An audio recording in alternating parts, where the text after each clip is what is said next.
کیا سویڈن میں جائیداد خریدنے کے بعد یہاں کا ریزیڈنس پرمٹ حاصل کیا جا سکتا ہے؟ یا سویڈن میں انویسٹمنٹ کرنے سے، کاروبار کرنے سے کیا کوئی یہاں کی شہریت یا یہاں کا جو مستقل ویزا وہ حاصل کر سکتا ہے؟ اس سب کی تفصیل آج کے اس ویلاگ کا موضوع ہے، اور میں ہوں سویڈش دارالحکومت اسٹاک ہوم سے عارف کسانہ، اور آپ کی خدمت میں سلام عرض کرتا ہوں۔ اس حوالے سے سویڈش ٹیلی ویژن پہ بھی جو ہے وہ ایک ڈاکومنٹری آئی ہے، کیونکہ مشرق وسطیٰ یعنی مڈل ایسٹ سے تعلق رکھنے والے کچھ ایجنٹس ہیں، انہوں نے وہاں پہ اس حوالے سے کافی جو ہے وہ اشتہارات دیے ہیں کہ سویڈن میں اگر کوئی شخص جائیداد خرید لیتا ہے، مکان خرید لیتا ہے، تو اس سے جو ہے وہاں کی نیشنلٹی یا وہاں کا اس سے پہلے جو مستقل ویزا ہے، ریزیڈنس پرمٹ ہے، وہ مل سکتا ہے۔ یا اگر کسی کے بینک میں جو ہے وہ تقریباً 2,10,666 سویڈش کرون کی بینک سٹیٹمنٹ ہو، تو اس کی بنیاد پہ وہاں پہ وہ جو ہے وہ ریزیڈنس پرمٹ حاصل کر سکتا ہے۔ اور اس میں انہوں نے بہت سے ملکوں جیسے مصر ہے، سعودی عرب ہے، اس کے علاوہ فلسطین ہے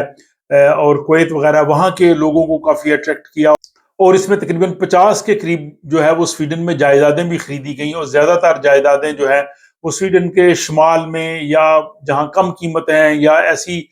جائیدادیں کہ جو بالکل اتنی زیادہ ان کی ویلیو نہیں تھی، وہ اس حوالے سے خریدی گئیں کہ کم انویسٹمنٹ سے وہ جب خرید لی جائیں گی، اور اگر جب کوئی سویڈن میں جائیداد خرید لے گا تو پھر اس کو جو ہے وہ ریزیڈنس پرمٹ جو ہے وہ حاصل ہو جائے گا۔ اس میں تقریباً 37 مختلف قسم کی کمپنیز جو تھی وہ اس طرح کی جو ہے وہ اشتہار بازی کر رہی تھی، جس کو سویڈش ٹیلی ویژن نے اپنی کسی ڈاکومنٹری میں دکھایا۔ اور یہ باقی ملکوں سے بھی، ایون انڈیا پاکستان سے بھی بہت سے لوگوں کا یہ سوال آتا ہے کہ اگر سویڈن میں کوئی اپنی جائیداد خرید لے، یا یہاں پہ اگر کوئی بزنس کر لے، انویسٹمنٹ کر لے، پیسے ٹرانسفر کر لے، اس کے پاس بہت پیسہ ہو، تو کیا وہ سویڈن کا ریزیڈنس پرمٹ حاصل کر سکتا ہے؟ یا اگر کوئی شخص یہاں پہ رہ رہا ہے اور اس کا ریزیڈنس پرمٹ ایکسپائر ہو رہا ہے، یا اس کے پاس پرماننٹ ریزیڈنس نہیں ہے، لیکن وہ یہاں پہ اگر مکان خرید لیتا ہے، کوئی گھر خرید لیتا ہے، کوئی بزنس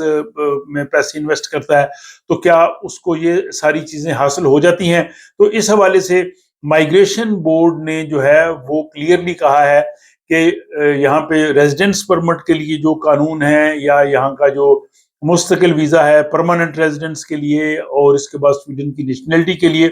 وہ تمام کے تمام واضح ہیں۔ وہ جو مائیگریشن بورڈ کی ویب سائٹ ہے، ان پہ ان سب کی تفصیل دی گئی ہے، اور کوئی شخص بھی صرف جائیداد خریدنے کے بعد سویڈن میں ریزیڈنس پرمٹ نہیں لے سکتا۔ اگر وہ جائیداد خرید بھی لے تو اس کی بنیاد پر یہ نہیں ہے کہ اس کو یہاں پہ رہنے کے حقوق مل جائیں گے، یا اس کے بعد پھر وہ پرماننٹ ریزیڈنس اور نیشنلٹی کی طرف جائے گا۔ انویسٹمنٹ کا معاملہ تھوڑا سا مختلف ہے، اور انویسٹمنٹ کا معاملہ یہ ہے کہ اگر کوئی کاروبار کی نیت سے سویڈن میں آنا چاہتا ہے، اور وہ سیلف امپلائی ہے، یعنی وہ اپنا اس کا کاروبار ہے، اور اس کاروبار کی بنیاد پہ وہ یہاں پہ عارضی ریزیڈنس پرمٹ 2 سال کا حاصل کر سکتا ہے، لیکن اس کی بھی کافی جو ہے وہ شرائط ہیں۔ اس حوالے سے میں نے پہلے بھی ولاگس بنائے ہیں، اگر ان کی زیادہ تفصیل آپ دیکھنا چاہیں تو میرے اس چینل پہ جو پلے لسٹ ہے امیگریشن ان سویڈن یا جابز ان سویڈن، تو وہاں پہ آپ کو مل جائیں گے کہ سویڈن میں انویسٹمنٹ کر کے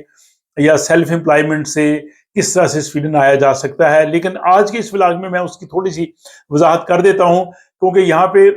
جو ریزیڈنس پرمٹ کے لیے جنہوں نے آنا ہے، جو سیلف امپلائی یعنی انویسٹمنٹ کی بیسس پہ، ان کے پاس ظاہر پہلی شرط ہے کہ اپنے ملک کا پاسپورٹ ہونا چاہیے، پھر اپنے کام کا تجربہ ہونا چاہیے، جو انہوں نے کام کرنا ہے وہ ڈاکومنٹری پروف دیں کہ یہ جو میں نے بزنس یا کاروبار کر رہا ہوں، اس کے پاس میرے پاس اس کا وسیع جو ہے وہ ایکسپیرینس ہے۔ اس کے بعد لینگویج پروفیشنسی ضروری ہے، اگر سویڈش نہیں آتی تو کم سے کم انگلش ضرور آنی چاہیے، انگلش میں، تاکہ وہ یہاں کاروباری معاملات میں بات چیت کر سکیں گے۔ اور اس کے علاوہ ان کا جو بزنس کا نیٹ ورک، اس چیز کو وہ بڑی اچھی طرح سے دیکھیں گے مائیگریشن بورڈ والے، کہ ان کا بزنس واقعی جہاں وہ کرتے تھے، کیا ان کا بزنس واقعی اتنا پھیلا تھا، کیا وہ سویڈن میں واقعی بزنس کر سکیں گے، اور کیا وہ سیریس انویسٹر ہیں، کیا ان کا سویڈن میں آنے کا مقصد صرف ویزا لینا نہیں ہے بلکہ انویسٹمنٹ کے بنیاد پہ ہے، اور وہ ان کی جو پرانی ہسٹری ہے وہ شو یہی کر رہی ہے کہ وہ واقعی انویسٹر ہیں۔ تو یہ بہت امپورٹنٹ چیز ہے جس کو انہوں نے ایویلیویٹ کرنا ہے۔ اور پھر اس کے بعد آپ کی مالی حیثیت، مطلب اپنے لیے